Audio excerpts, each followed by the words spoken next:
Night, sleep, repose, reprieve. Others would like to rest, but you must dance. Insomnia, thoughts, restlessness, the last twist of the knife, but the proverbial night walk is meandering solitude. If one has dreams in their bed, one has fancies while about at Nocturne, the Nocturne world, Night Town. How different are madness, dreams, and wakefulness?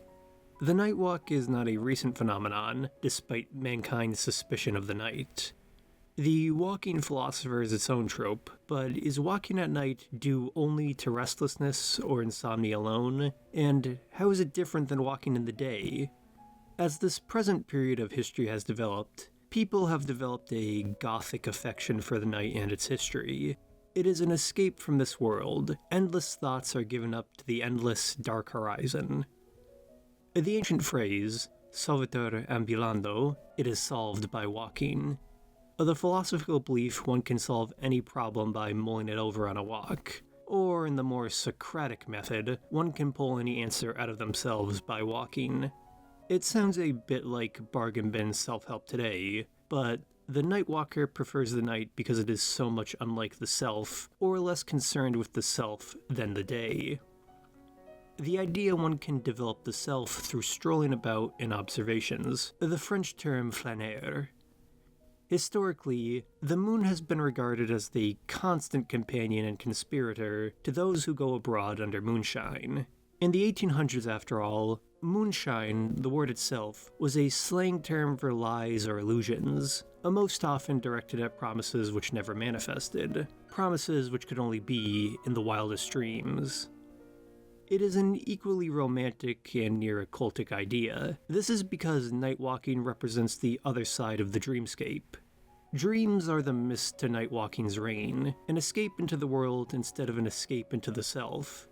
The ambulatory history is equally as ephemeral and migratory as dreams. As the poet Henry Wadsworth Longfellow praised the escape of the night in his nocturnal ode, "The Day is Done," and the night shall be filled with music, and the cares that infest the day shall fold their tents like the Arabs, and as silently steal away.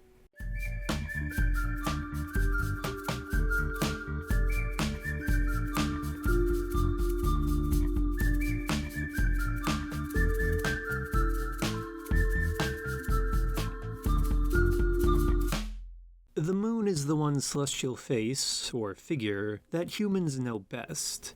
Night has always held a sense of foreignness, and almost purity for its isolation. An obscure English term, attested in 1839, draws this comparison aptly to farm animals. Midnight was described as the bull's noon in East Anglia in the 19th century, though cattle's predilection for going about at night has been known for millennia. It was the loud activity of the animal that defined the night. This cattle habit may also be why bulls, and their horns, are often related to the moon and water elements, morning dew, in certain mythologies, largely Western Eurasian. Going out at night has always held significance as, before the 1700s at the earliest, it was an inherently risky activity. Even falling was dangerous. The full autumn hunter's moon was called so because it provided extra light for hunting. Then the harvest moon, otherwise known as the barley moon or full corn moon, was linked to lunar hours for the harvest.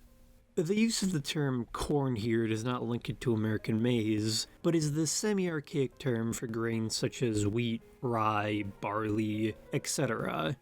Crops that have a certain spiritual, cyclical significance. Hunting and farming linked the moon to regenerative activities, and thus humanity's activities and religion.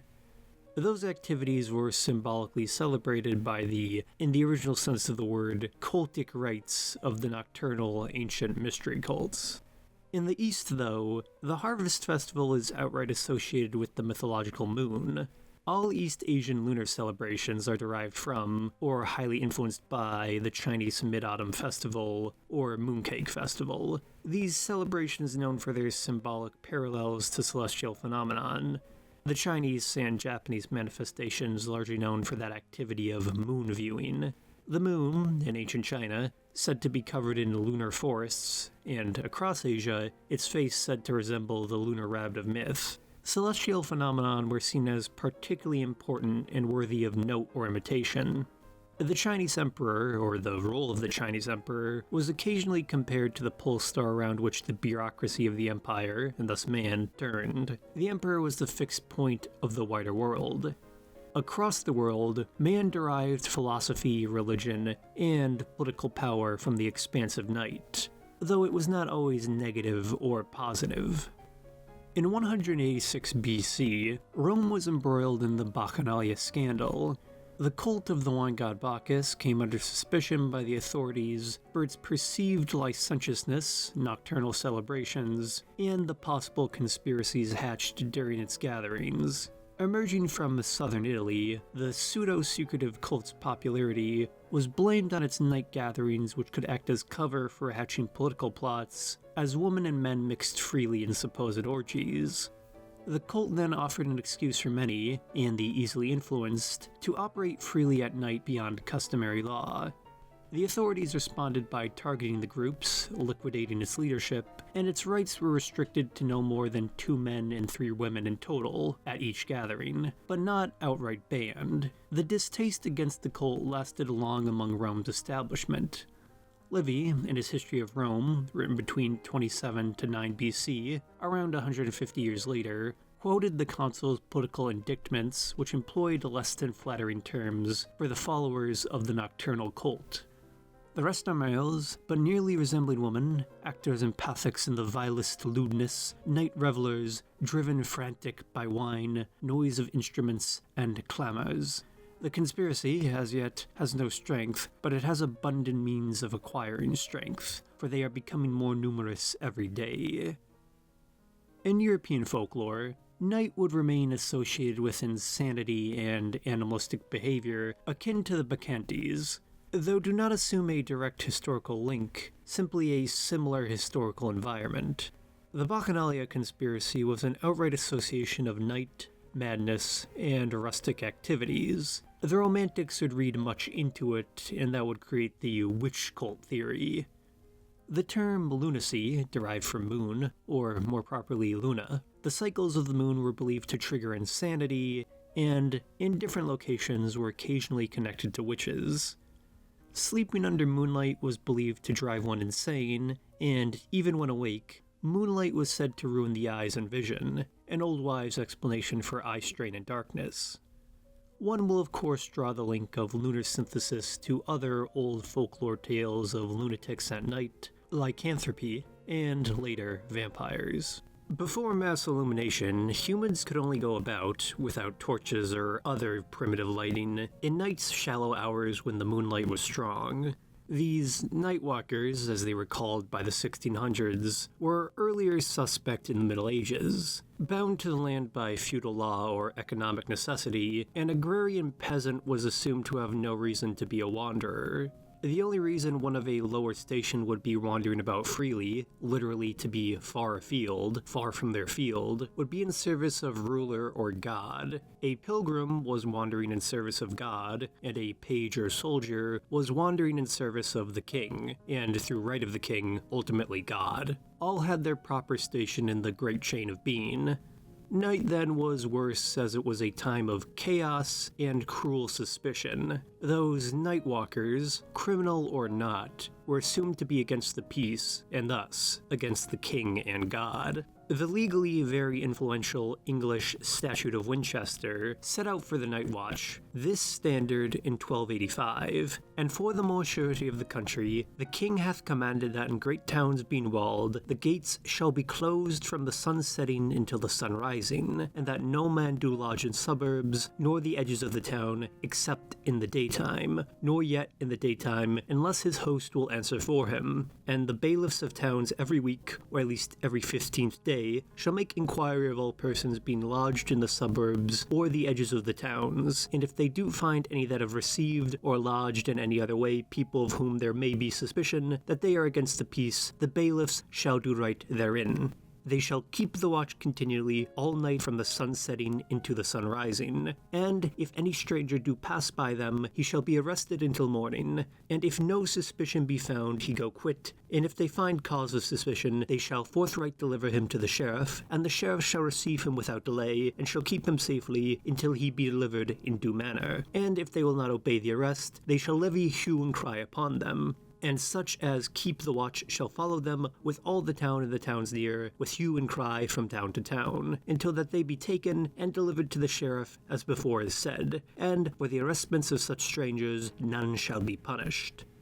Supposedly, in some parts of England, elements of the Statute of Winchester were apparently enforced until the early 1800s. It was a pretty solid building block of English common law. In the English North American colonies, by the 1600s, these night statutes were enforced by both citizenry and the governor to catch common criminals, conspirators, and prostitutes. In New England, though, among the Puritans, these fears and nocturnal taboos took a more religious, awe and fear tone. The devil, often physically embodied, was assumed to be active in a field in the force of the New World.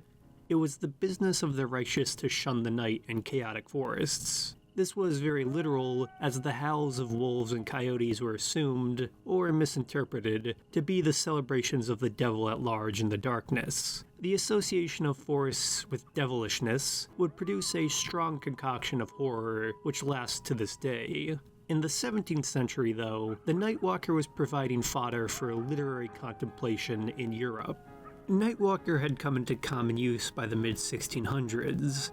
In 1640, the obscure English poet Humphrey Mill published this amply titled work about the subject, A Night's Search, discovering the nature and condition of all sorts of nightwalkers with their associates, as also the life and death of many of them, together with their diverse, fearful, and strange accidents occasioned by such ill livers, digested into a poem by Humphrey Mill. It was essentially an exploitative work on the subject of nightwalkers, a plea and a scandalous examination of the pimps, prostitutes, and criminals who populated the night, but through a charitable Christian lens. This mournful literary cry for those ill livers lost to the night was a spiritual examination of the night's impact on mankind.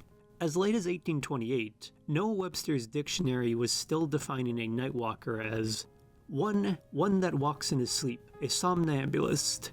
2. One that roves about in the night for evil purposes. Nightwalkers are punishable by law. It took more than a century for this idea to change, and then it only changed very slowly afterwards. The 18th century would infuse the night with the tones of Romanticism. The moon became an ideal for contemplation, and its place secured as a companion to poets by the late 1700s. The poet and writer of the age, and overall forefather of German literature, Johann Wolfgang von Goethe, or just Goethe, would see in the moon the alchemy of transformation, natural philosophy, mysticism, and literature. Goethe was very Greek in his natures. So dedicated to the night and darkness was Goethe, he challenged Isaac Newton's then dominant theory of light with his own theory of spectra in the book Theory of Colors in 1810. A book dedicated to how one perceives darkness and light, as Goethe had an abiding interest in everything observable. Endlessly interesting, but beside the point here. Goethe's poem, Wanderer's Night Song, renditions 1 and 2, is or are considered one of the pinnacles of German literature and European poetry overall. O'er all the hilltops is quiet now, in all the treetops hearest thou hardly a breath, the birds are asleep in the trees. Wait, soon like these, thou too shalt rest.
Goethe composed many other nocturnal poems, such as To the Rising Full Moon and At Midnight Hour. Both relate to the moon as a constant companion through troubles and tribulations. The moon, or night overall, is that which fulfills humanity in To the Rising Full Moon. As Goethe declares, fraught with rapture is the night. Then, at midnight hour, strikes upon one of Goethe's favorite themes, the development of the self through the experience of the intellect. It makes stark man's development over the path of life under the shroud of the night. Until at length the full moon, lustre-fraught, burst through the gloom wherein she was enshrined, and then the willing, active, rapid thought, around the past, as around the future twined, at midnight. The poem, often published with the note, Goethe relates that a remarkable situation he was in one bright moonlight night led to the composition of this sweet song, which was the dearer to him because he could not say whence it came and whither it would. Another of Goethe's night poems, On den Mond, is known in both verse and music. To the Moon, in German, On den Mond, was Goethe's poetic reflection on the suicide of Christel von Lashberg. The event left a lasting impression on the poet's ideas of sentimentality for his entire life. A courtesan at the court of the Duke of Weimar, where Goethe was retained, Lashberg threw herself into the cold Ilm River on January 17, 1778, due to spurned love, her rash suicide perhaps inspired by the high emotions of romantic poetry. Goethe memorialized the death in verse, where the elm becomes the rivers of Greek myth and the night represents perfect solitude. Every echo fills my heart with memories of glad and sad times. I pass between the happiness and pain in loneliness. In 1815, Franz Schubert would set the poem to music as On den Mond, D. 296, which would later be considered one of the Austrian composer's masterpieces, Schubert's attempt to fill Goethe's mournful night with a sublime music. The poem should not be considered an emotional elegy alone, but stands as a testament to humanity's fraught, reflective relationship with the night. That which is not known to man, or not contemplated, wandering in the night through the labyrinth of the heart. Goethe's poems were not the only artistic works of this period reflective of the night. Between 1825 to 1830, the artist Caspar David Friedrich would paint several versions of Two Men Contemplating the Moon, a nocturnal scene of unspoken meaning, often guessed but never fully understood. Moon viewing with undertones of melancholy, conspiracy, or even a mysticism bordering on occultism. Though others have called their admiration of the moon a pious contemplation, it is not the two men who are the center of the painting, but, instead, the moon framed by the decaying tree. There is a nefariousness here, full of emotion, but the moonlight is no longer the place of chaos and lunacy, but contemplation. The painter J.M.W. Turner would do much the same in England with his vast romantic vistas, illuminating the night. Turner's landscapes invested nature and the night with a grandeur that seemed to sanctify it. The Romantics would do much to create the modern reputation and sensation of the night as a place of mystery.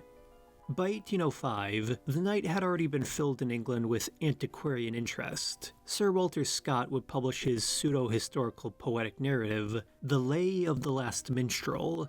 Inspired by the Scottish borderlands, the first canto of the lay would cast in verse the ruins of St. Mary's Abbey at Melrose, or just Melrose Abbey. One line, though, would endure to the public mind. If thou wouldst view fair Melrose aright, go visit it by the pale moonlight. Then view St. David's ruined pile, and home returning soothly swear, was never seen so sad and fair. The Romantic praise would popularize the ruins of Melrose Abbey as a site of the British Isles in history. It would also inspire travelers to, as Sir Walter Scott suggests in the poem, view fair Melrose by moonlight. The Abbey would become a regular haunt of nighttime romantics throughout the next century. Tours were even offered to view that scene so sad and fair. The idea was being sold to people. Infamously, though, the line became so popular Scott grew resentful of people asking him for personal tours of the ruins.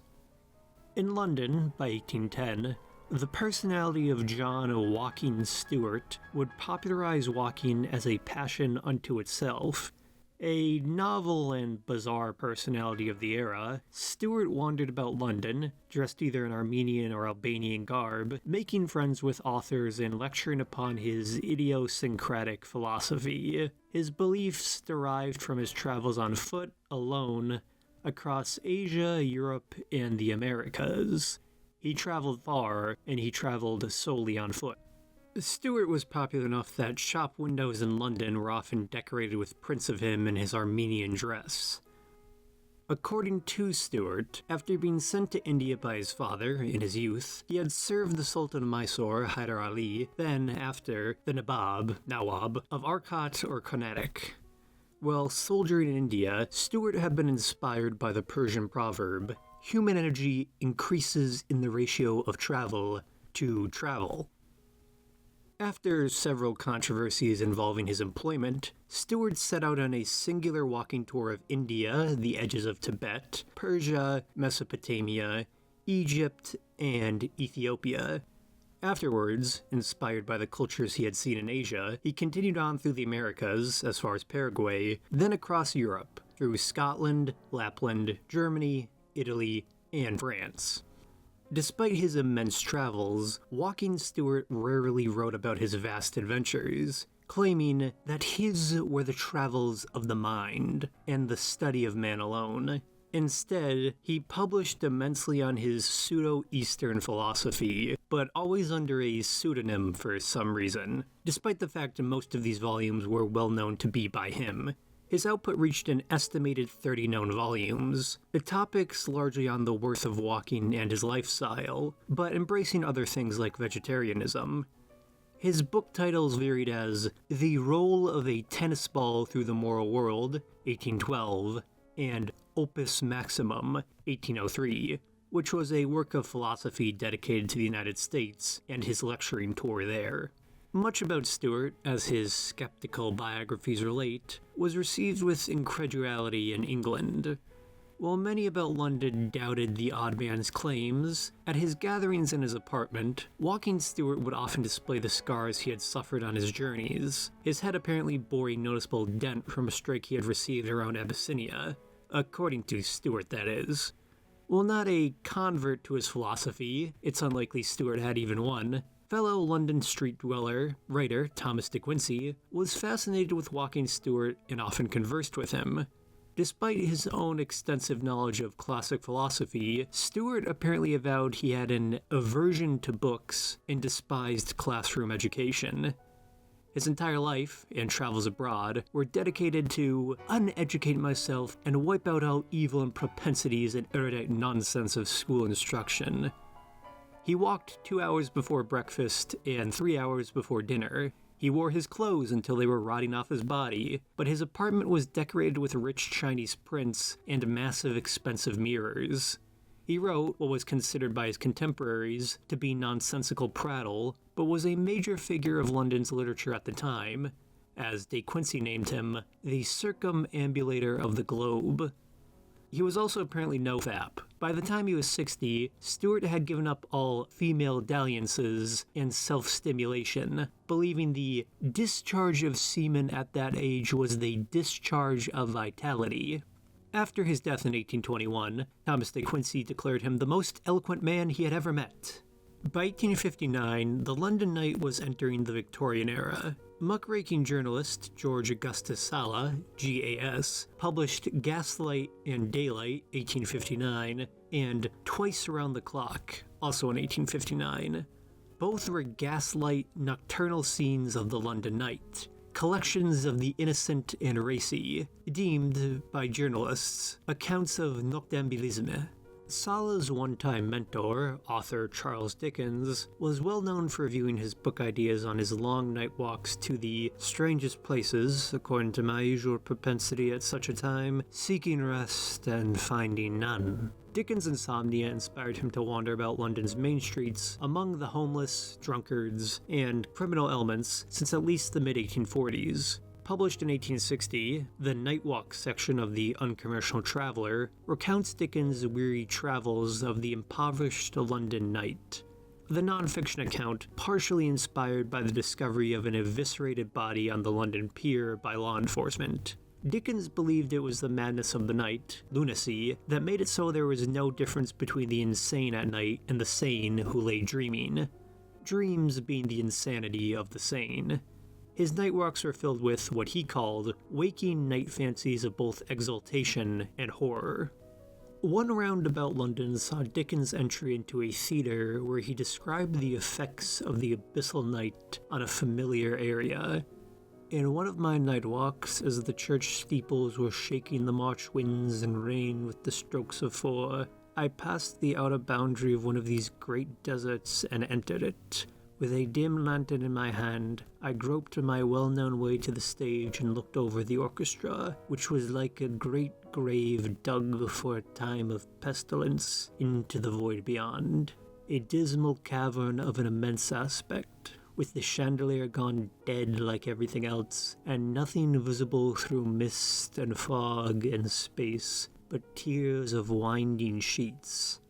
The ground at my feet where, when last there, I had seen the peasantry of Naples dancing among the vines, reckless of the burning mountain which threatened to overwhelm them, was now in possession of a strong serpent of engine hose, watchfully lying in wait for the serpent fire, and ready to fly as if it showed its forked tongue. A ghost of a watchman, carrying a faint corpse candle, haunted the distant upper gallery and flitted away. Retiring within the proscenium and holding my light above my head toward the rolled-up curtain, green no more but black as ebony, my sight lost itself in a gloomy vault, showing faint indications in it of a shipwreck of canvas and cordage. Methought I felt much as a diver might, at the bottom of the sea. One could be in the middle of London, but still feel lost in their own restlessness. In America, contemporary to Dickens, the New Englander Henry David Thoreau was heralding walking both on the footpath and in the lecture hall. Friend of and influenced by Ralph Waldo Emerson, who was himself fond of Goethe and the Romantics, Thoreau argued that all great men are ultimately walkers. As Thoreau stated in his lecture essay, Walking, ambulator nascitur non fit. Walkers are born, not made. The objective of walking, day or night, was the happiness of new sights. Thoreau's two essays on the subject, Night and Moonlight and Walking, set out the benefits for both day walking and night walking. Night he declared to be more novel than the day, as it improved one's senses, and its foreignness was a great benefit to the body and intellect. The act of walking reminded one of their animal existence. The horizon, though mainly the west to Thoreau, was the promise of new lands, the Isle of the Hesperides, and even the mythical ideal of Atlantis.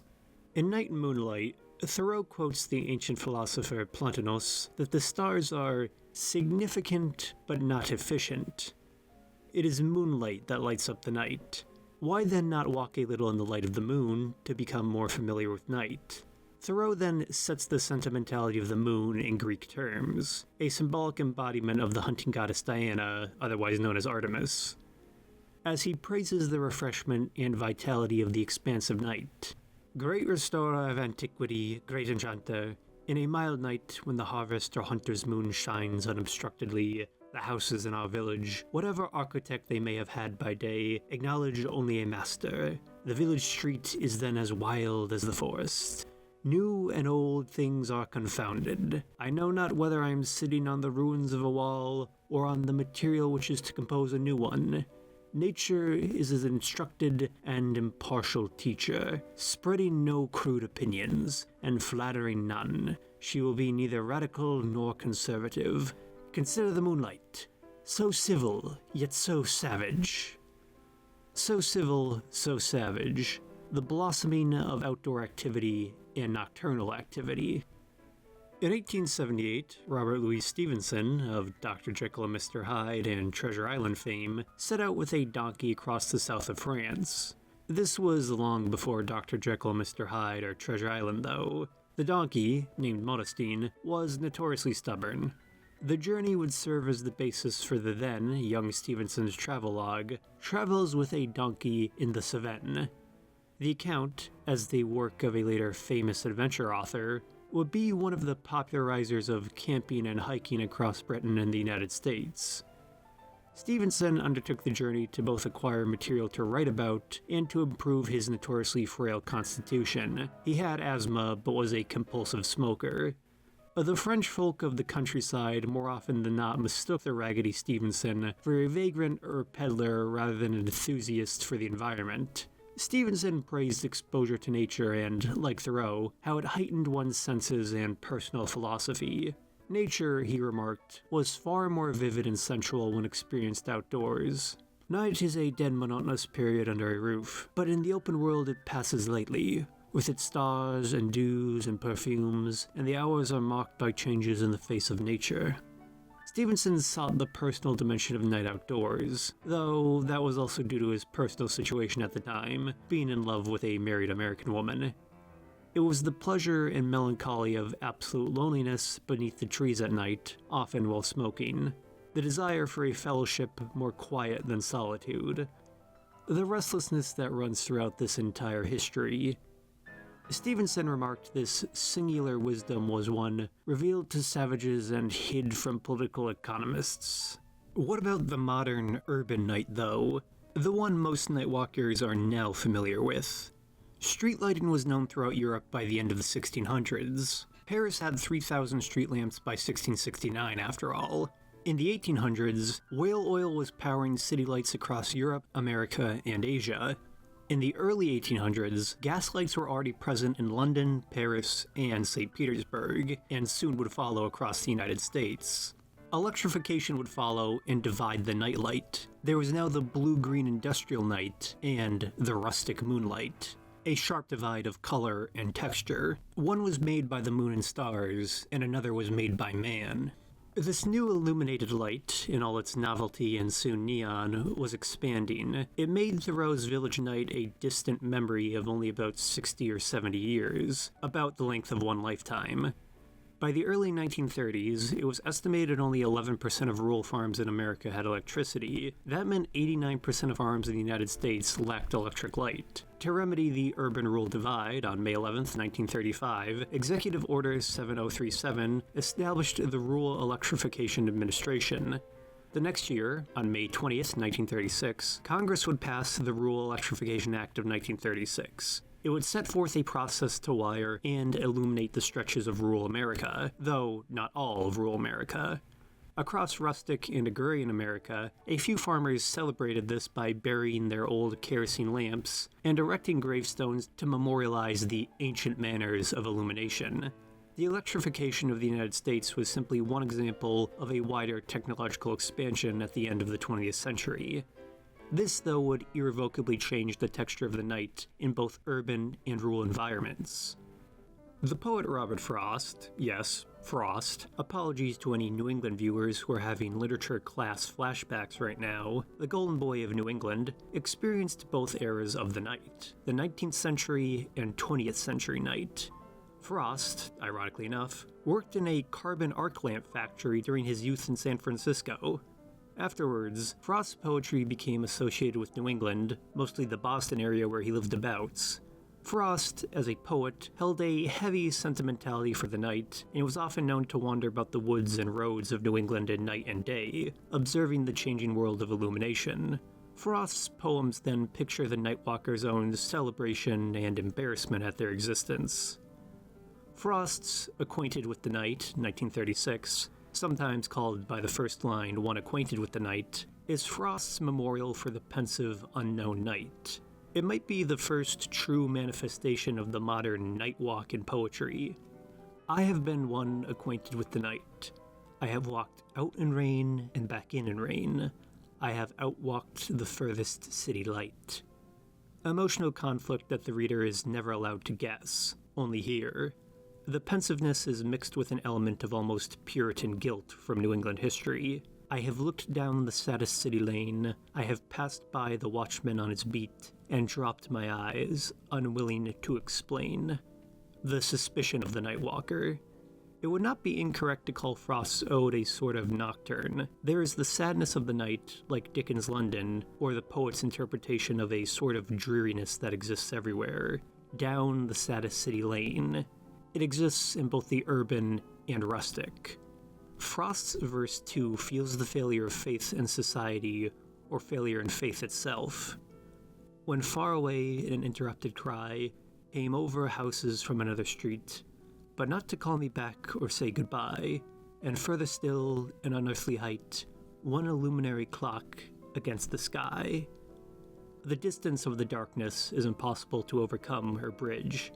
There as it was 2,000 years ago, then 200 years earlier, is only the moon, the one illuminary clock. Was the poem considered by Executive Order 7037 and the Rural Electrification Act? Unknown, but it exists in that historical context, and that context is nonetheless interesting. As Frost declares, nothing about the night is either right or wrong. It simply is, and it is present forever, no matter how illuminated. Frost wrote an earlier ode to his evening walks in the wintertide, Good Hours. It covers many of the same themes, but it perhaps focuses more and more on the loneliness of one's existence in the night.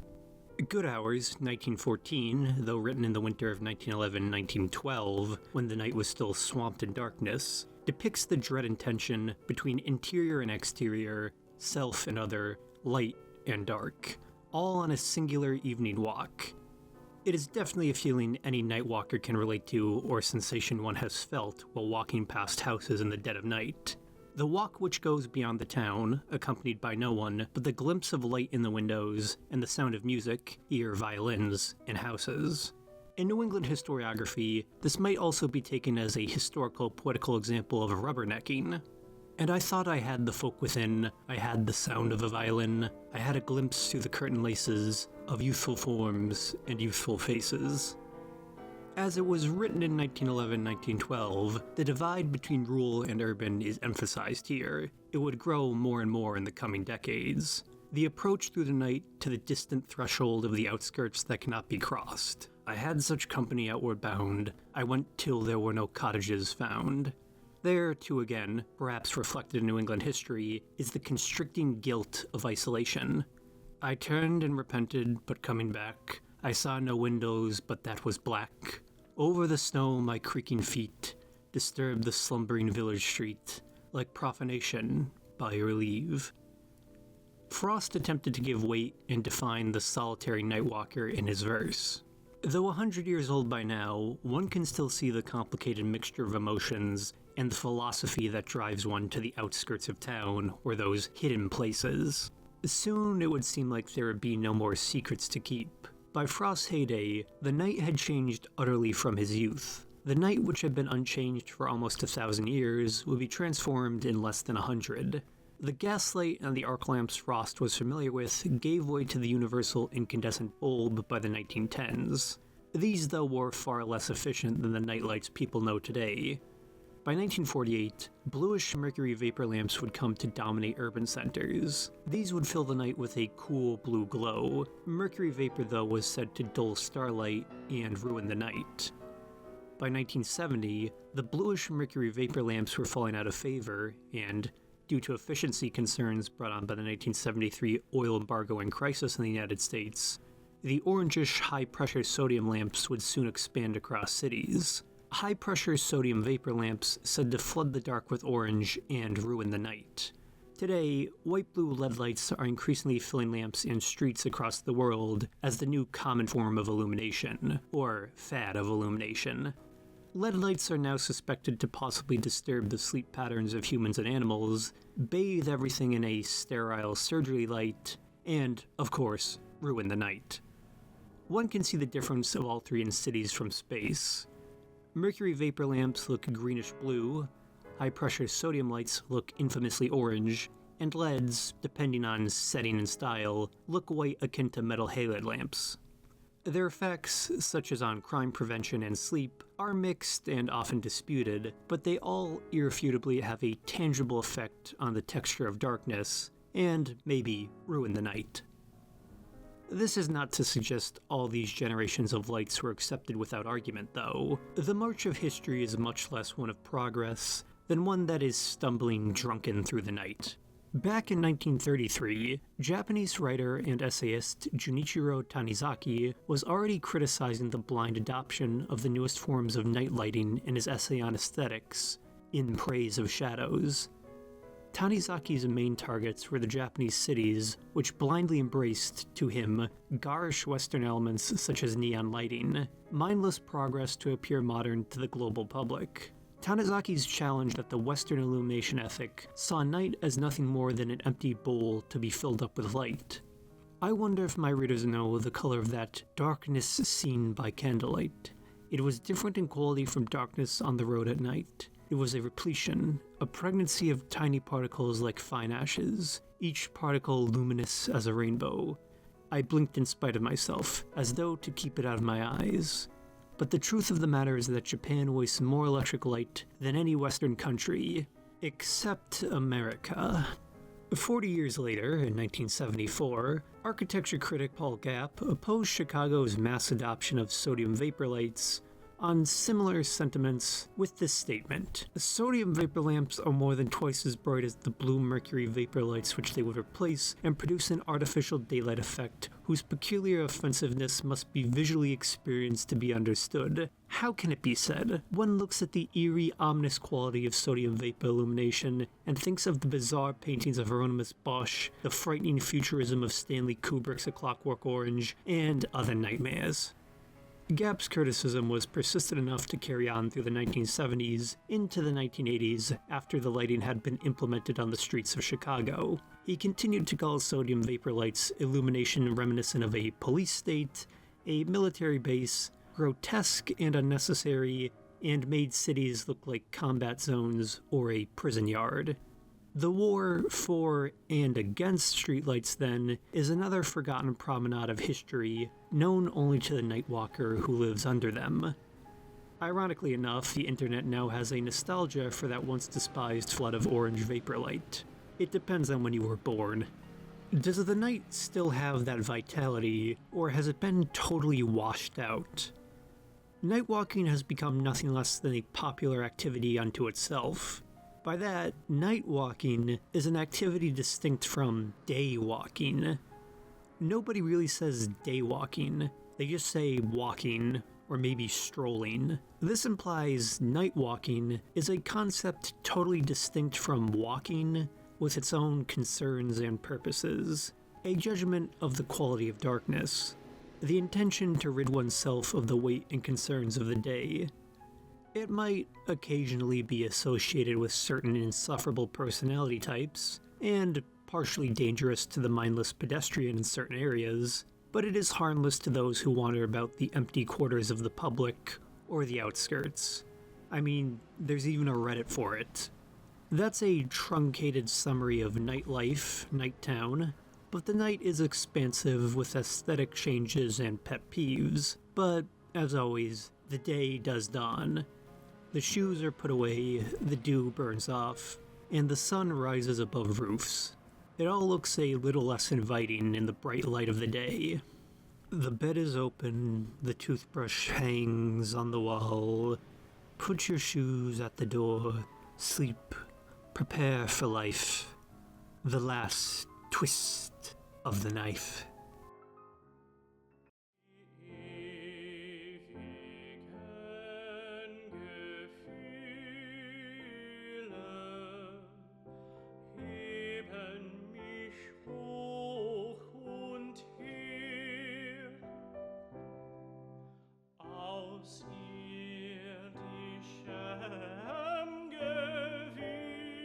I'd like to give a nocturnal thanks to my supporter, an anonymous patron.